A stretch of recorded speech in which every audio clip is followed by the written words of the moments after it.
I figure it's a motorcycle wrench. Somebody might need that. It's pretty cool. I got this big old jalopy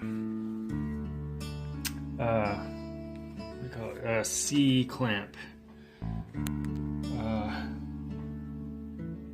What is this? C clamp for beams, I think. And then another big jalopy.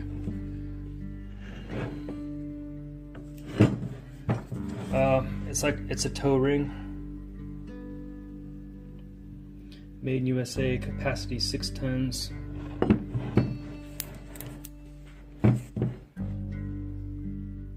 It's got the number on there. I picked both of these up for $5.